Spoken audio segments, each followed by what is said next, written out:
আসসালামু আলাইকুম সবাইকে। তোমরা যারা এই মুহূর্তে আমাকে দেখছো এবং শুনছো, তোমাদের সকলের উপরে আল্লাহ তাআলার অশেষ রহমত বর্ষিত হোক। তোমরা যারা এসএসসি 2025 সালের পরীক্ষার্থী, আজকে আমি তোমাদের ইংরেজি ফার্স্ট পেপারের প্যাসেজের উপর একটি সাজেশন দেব, অর্থাৎ সিন প্যাসেজ যেগুলো তোমাদের আসে সেখানে একটি সাজেশন দেব, যেখানে আমি তোমাদের জন্য 10টি প্যাসেজ সিলেক্ট করেছি। যে 10টি প্যাসেজ তোমরা যদি পড়ো 100% শিওর থাকতে পারো যে ওখান থেকে মাস্ট বি একটা কমন পাবেই, যে কোনো বোর্ডে, অর্থাৎ সকল বোর্ডের জন্যই কিন্তু এই সাজেশনটা প্রযোজ্য। এবং আমি প্রমাণ সহকারে দেখিয়ে দেবো যে কেন আসলে তোমরা ওখান থেকে একটা কমন পাবে। তাছাড়া সর্বশেষে তোমাদের আমি 5টি প্যাসেজ ওখান থেকে দেখিয়ে দেবো, যে 5টি প্যাসেজ একান্তই পড়তেই হবে, বাধ্যতামূলক, না পড়লে নয় এরকম। সো পুরো ভিডিওটা সকলকে মনোযোগ সহকারে দেখার অনুরোধ রইল। দেখো, তোমাদের জন্য যে সাজেশন মানে তোমার প্যাসেজগুলো আমি রেখেছি, সেক্ষেত্রে প্রথমে আমি যে প্যাসেজটা রেখেছি সেটা হলো মাইনুল ইসলাম ইজ এ কোয়ালিফাইড। ঠিক আছে, এটা হচ্ছে তোমার ঢাকা বোর্ডে কিন্তু 2018 সালে আসছে। রিসেন্টলি যে বোর্ডে আসছে এগুলো আমি একটু জাস্ট এখানে বোর্ডগুলো উল্লেখ করেছি। এগুলো কিন্তু বিভিন্ন বোর্ডেই আসে এবং হচ্ছে অন্য প্রিভিয়াস অর্থাৎ পূর্বের যে পরীক্ষাগুলো গিয়েছে তাতেও কিন্তু অ্যাভেলেবেল এই প্যাসেজগুলো চলে আসছে। ঠিক আছে, তাহলে তোমার হচ্ছে মাইনুল ইসলাম ইজ এ কোয়ালিফাইড, এটা কিন্তু ঢাকা বোর্ডে 2018 সালে আসছে। এটা কিন্তু খুবই গুরুত্বপূর্ণ একটা প্যাসেজ, তোমরা কিন্তু এটা অবশ্যই পড়বা। আর এখানে কিন্তু প্রত্যেকটা প্যাসেজের আমি হচ্ছে প্রথম লাইনটুকু বা হেডলাইনটুকু আমি লিখে দিয়েছি। তোমরা কিন্তু এটা বই খুললেই দেখতে পারবা। ঠিক আছে, এবং সকলেই হচ্ছে বইটা খুলে সেখান থেকে প্যাসেজগুলো দাগিয়ে নেবা আমার সাথে সাথে। ঠিক আছে, তাহলে আর পরবর্তীতে সমস্যা থাকবে না। তো প্রথম হলো মাইনুল ইসলাম ইজ এ কোয়ালিফাইড। 2 নম্বরে যেটা রেখেছি সেটা হলো the advantage of the internet. ঠিক আছে, এটা কিন্তু রাজশাহী বোর্ডে 2019 সালে এসেছে। এটাও কিন্তু খুবই গুরুত্বপূর্ণ একটা প্যাসেজ। এটা শুধু রাজশাহী বোর্ডে 2019 সালে না, পুরো পূর্ববর্তী যে অনেক পরীক্ষাগুলো গেছে সেগুলো বিভিন্ন বোর্ডে কিন্তু এটা এসেছে। সেই রিসার্চের ভিত্তিতে কিন্তু তোমাদের এই টপ 10 আমি হচ্ছে তোমার প্যাসেজগুলো সাজিয়েছি। একটু ধৈর্য সহকারে দেখো পুরোটা। তারপর দেখো 3 নম্বর যেটা আছে সেটা হলো মেহেরজান। হ্যাঁ, এটা কিন্তু দিনাজপুর বোর্ডে হচ্ছে 2019 সালে এসেছে। তো এটাও কিন্তু খুবই গুরুত্বপূর্ণ। শুধু 19 সালে তোমার হচ্ছে দিনাজপুর বোর্ডে আসেনি, এটা পূর্ববর্তী অনেক পরীক্ষায় বিভিন্ন বোর্ডে এসেছে। তারপর হচ্ছে 26শে মার্চ তোমার হচ্ছে যশোরে 2019 সালে এসেছে। তারপর হচ্ছে 21শে ফেব্রুয়ারি তোমার হচ্ছে কুমিল্লা বোর্ডে 2019 সালে এসেছে। এই যে তোমার 26শে মার্চ এবং 21শে ফেব্রুয়ারি, এগুলো কিন্তু খুবই গুরুত্বপূর্ণ, বিশেষ করে ডে রিলেটেড তোমার হচ্ছে বা দিবস রিলেটেড যেগুলো আছে সেগুলো কিন্তু প্রায় বোর্ডেই তোমার হচ্ছে দিয়ে থাকে। সো এইগুলো কিন্তু খুবই মনোযোগ সহকারে তোমাদের অবশ্যই পড়তে হবে। তারপর হচ্ছে মে ডে ঢাকা বোর্ডে 2020 সালে আসছে।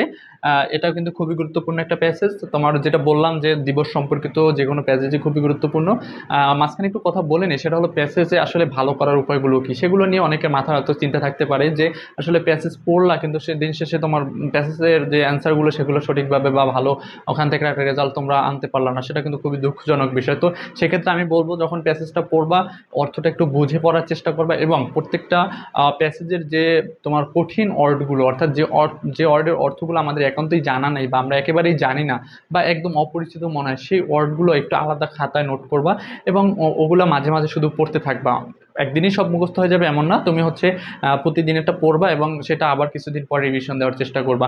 এটা হলো প্রথম কাজ, যাতে করে অর্থটা তুমি ভালো মনে রাখতে পারো। একটা প্যাসেজের সম্পূর্ণ অর্থ মনে থাকতে হবে এমন কোনো কথা নাই, জাস্ট তুমি প্যাসেজের ভাব অর্থগুলো যেন বুঝতে পারো, একটা সেন্টেন্স দেখলে যেন বুঝতে পারো এটা দ্বারা কী বুঝিয়েছে। ঠিক আছে, তাহলেও কিন্তু তোমার হচ্ছে প্যাসেজে তুমি খুব ভালো একটা রেজাল্ট করতে পারবা, প্যাসেজের এখানে যে মার্কস আছে সেটা খুব ভালো ক্যারি করতে পারবা। এরপরে যে কাজটা করতে হবে, তুমি শুধু প্যাসেজ পড়ে সীমাবদ্ধ থাকবে না, তোমার যে এক্সারসাইজগুলো তোমার বইয়ে আছে সেগুলো তুমি অবশ্যই কমপ্লিট করবা। তোমরা অনেকেই করো কি যে প্যাসেজগুলো তুমি শেষ করে ফেলো, তারপর বইয়ের বা হচ্ছে নোটের এক্সারসাইজগুলো করো না। তোমাদের কাজ হচ্ছে বইয়ের যে এক্সারসাইজগুলো আছে সেগুলো কমপ্লিট করবা, ওই রিলেটেড যে নোটে এক্সারসাইজগুলো আছে সেইগুলো কমপ্লিট করবা। সাথে ওই তোমার প্যাসেজের মডেল টেস্ট পাবা কিন্তু অনেকগুলো তোমার হচ্ছে নোটে, সেই মডেল টেস্টগুলো যদি তুমি বারবার কমপ্লিট করো তাহলে দেখবা তোমার আর কোনো সমস্যা থাকবে না। জাস্ট শোনা মাত্রই তুমি এটা শুরু করো এবং এটা কন্টিনিউ করো, তুমি দেখবা তোমার প্যাসেজ থেকে তুমি 100% মার্কস তুমি ক্যারি করতে পারছো এবং প্যাসেজে তুমি আর কখনো দুর্বল হবা না, প্যাসেজকে কখনো আর তুমি ভয়ও পাবা না। ঠিক আছে, কথাটা মাথায় রাখো। তারপরে দেখো তোমাদের 7 নম্বরে যেটা রেখেছি হেরিটেজ, এটা হচ্ছে ময়মনসিংহ বোর্ডে 2020 সালে এসেছে, ঠিক আছে, খুব কাছাকাছি কিন্তু। এটা খুবই গুরুত্বপূর্ণ। তারপর হচ্ছে মাদার তেরেসা, এটা হচ্ছে রাজশাহী বোর্ডে 2020 সালে এসেছে। আমি যেটা বললাম এগুলো কিন্তু এই সালেই আসছে এমন কোনো কথা নেই, এগুলো কিন্তু এই সালে আরও বোর্ডে আসছে এবং প্রিভিয়াস অর্থাৎ পূর্ববর্তী যে পরীক্ষাগুলো গেছে তা সেখানে অনেক বোর্ডে এগুলো আসছে। তারপর হচ্ছে human can neither change, Rajshahi board 2022 সালে আসছে এবং পহেলা বৈশাখ।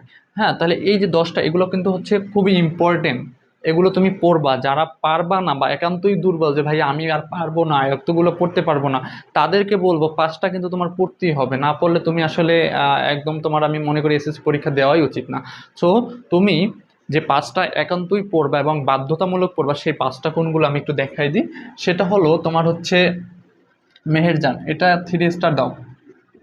এইটা দিলাম কেন, এই মেহেরজান তুমি যদি পারো তাহলে তুমি একটু প্রিভিয়াস অর্থাৎ পূর্ববর্তী যে সালে পরীক্ষাগুলো হয়েছে সেগুলো একটু তুমি অ্যানালাইসিস করে দেখো। এই যে তোমার হচ্ছে মেহেরজান কতগুলো বোর্ডে আসছে এবং কোন কোন বোর্ডে আসছে সেটা একটু অ্যানালাইসিস করো, তাহলে দেখবো অনেকগুলো বোর্ডে এটা চলে আসছে। তারপর হচ্ছে 26শে মার্চ, এটা তুমি 3 স্টার দাও।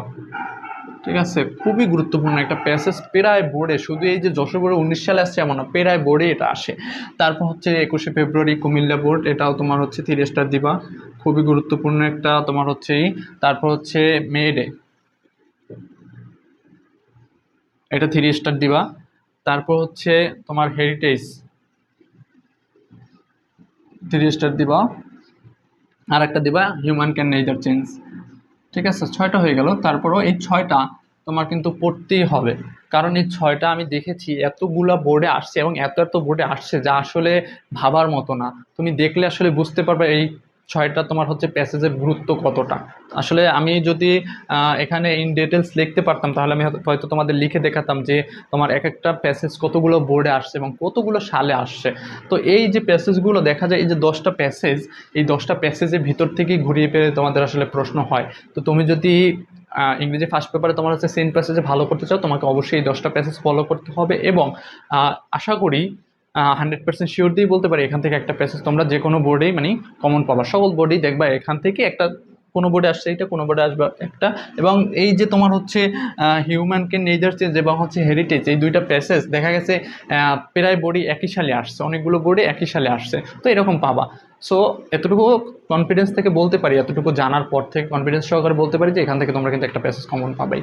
সো যারা যারা ভিডিওটা দেখছো অবশ্যই তোমার হচ্ছে এখন থেকে পড়াশোনা শুরু করো। আর যেটা বললাম কন্টিনিউ করলে তুমি দেখবা, যদি আমি যেগুলো বললাম মাঝখানে ওইটা যদি তুমি একটু ফলো করো তাহলে কিন্তু অবশ্যই প্যাসেজে ভালো করবা।